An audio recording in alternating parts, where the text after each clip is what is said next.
Right, to this, a suggestion via a channel member. The name of the video is ex-Biden aide makes stunning admission on why Dems keep losing. All right, let's do it. Let's check it out. Let's see where this takes us, guys. We're going to hold out as long as it takes. This is a steal of 5 seats mid-decade in violation of our Texas Constitution to try to rig the next election to the benefit of Trump. This is racial gerrymandering. It is so difficult for minorities to even try to listen to Republicans because they consistently coddle people like neo-Nazis. Texas Democrats doubling down on their threat to hold out on a redistricting vote in the State House of Representatives after ignoring the deadline to return to work on Friday. Fox News contributor Mary Catherine Ham joins us now. Something about raw politics that just really gets me excited in the morning. It's like the smell of napalm in the morning. I just love it more than anything. The idea that these Democrats are also like threatening, oh yeah, if you're going to do it, we're going to do it. No, it's not going to work because they've already done it everywhere. There's no more blood to squeeze out of the stones in places like California and Massachusetts. This is what I'm saying. They're like, it's tit for tat. And then the Democrats are like, you done tatted so hard, you can't tat no more. Right. It's everything's off the board for you. But look, I don't think anything's going to come of holding out on this. Generally, when legislators run away from their state, and it's generally Democrats from Wisconsin, from Indiana, from Texas 4 times, I believe, during the 2000s, once in Oregon by Republicans, the actual thing the legislature is trying to do doesn't change. They don't generally win that fight by running away. Right. You win the fight by staying in your state, proving that you can represent people, winning the legislature, and then winning fights. So they're missing a bunch of steps in the middle here, and it's not going to get corrected by staying in another state. Yeah, well, speaking of their missing all of the script these days, Democrats are starting to sort of wake up and realize that maybe they're losing the Sydney Sweeney fight. A former Kamala Harris deputy campaign manager and Hillary Clinton staffer penned an op-ed skewering Democrats for losing again on the culture war. This one about Sydney Sweeney.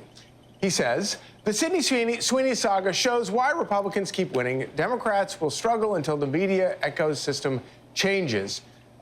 Going further, the fact that this became, meaning the Sweeney thing, became a moment at all says even more about why Democrats keep losing the culture war. Right. There's a fundamental asymmetry between the left's information ecosystem and the right's. The Sydney Sweeney affair has only underscored the political consequences of leaving the gap unaddressed. No one is going to vote on what Democrats think about Sydney Sweeney. They may well vote on whether or not the broader left is out of step with them culturally. I agree with that 100%. Listen, the left has completely lost its way in the sauce here. Okay, like I'm around a lot of people that are Democrats specifically, and like listening to them speak about the things that are actually important to them. It's just like, bro, that is meaningless. Right? Like it doesn't mean anything. You're talking about how this one specific thing makes you feel, and because it makes you feel good, it must be right, bro. All right? What are you talking about, bro? Like this woman here. I didn't even know her name. I didn't know who she was, right? She's basically, loudly and proudly saying that she's happy with the genes that her mother gave her. Great. Who cares? Why is this a big deal? All right. Like work on the things that are actually tangible to people rather than trying to create a specific media buzz type of moment, right? That is not really going to get you anywhere closer to your actual goals. Like you're still going to lose consistently in the polls because you keep talking about things that no one cares about, like large scale. Like how does Sydney Sweeney change our lives in a day, guys? Does it? It doesn't. 2 things I love about this. First of all, he's talking about Sydney Sweeney. And the first thing about politics is if you're talking about what the enemy wants to talk about, you're losing. The second thing is he's not talking about the issues. The reason Donald Trump is having such a field day is because he talked about issues people care about. Yeah, he does something here, which is that he recognizes that this is signaling to people that the left is a buzzkill, and it is led by its too far online, too far left TikTok crazies, right? Absolutely. Now, he attributes this to like right-wing amplification of these facts, but the facts remain. Right?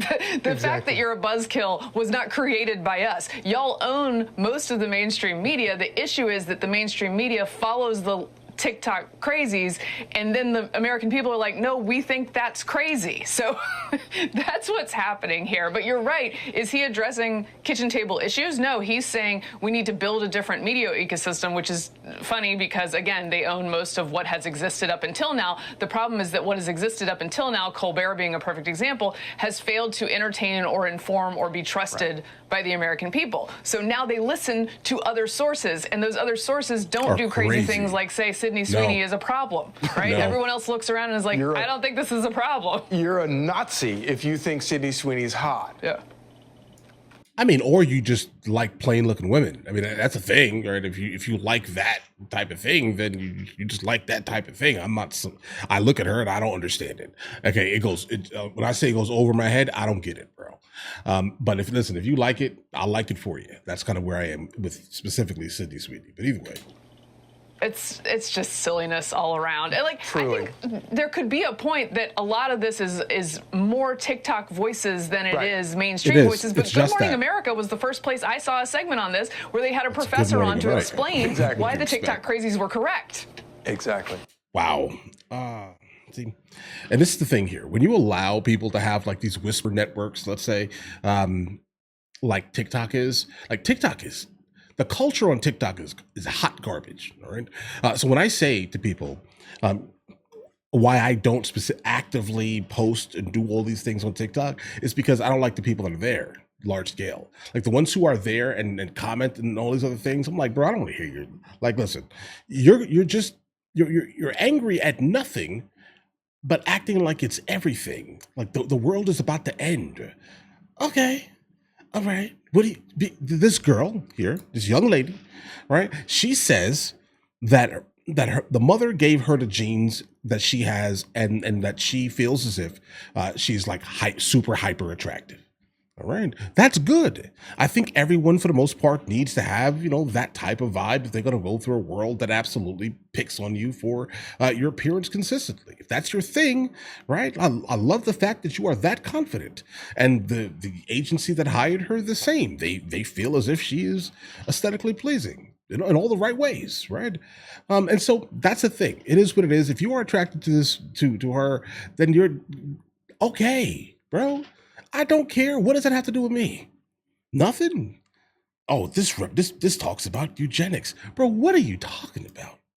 Like, are you just looking for anything to complain about on the internet? I think so. Personally, I think that's what TikTok is. Like TikTok is so accessible for like content creation that everyone is just giving their opinion on things. That's it. That's what they're doing. Like every single person, without any type of anything, just a phone in their hand, legitimately, just giving their opinion, and a good amount of it is just noise, right? Like I'm sure everyone grew up understanding that you don't listen to everyone's opinion because not everyone is coming from the same, let's say, set of morals or ethics. Obviously, don't get yourself stuck into an echo chamber, number one, right? But don't get stuck, okay? I think that's the reality. That's the reality for a good amount of the people that are on TikTok, right? TikTok's echo chamber is as left as you possibly can be, right? Like think of where things start to get like absolute like loony. Okay, that's where TikTok is. That's the base of people who are on that platform, hardcore. That's it, right? Like when I saw that TikTok was I guess getting banned in the United States of America many months ago, I was like, oh no, they're gonna come to YouTube.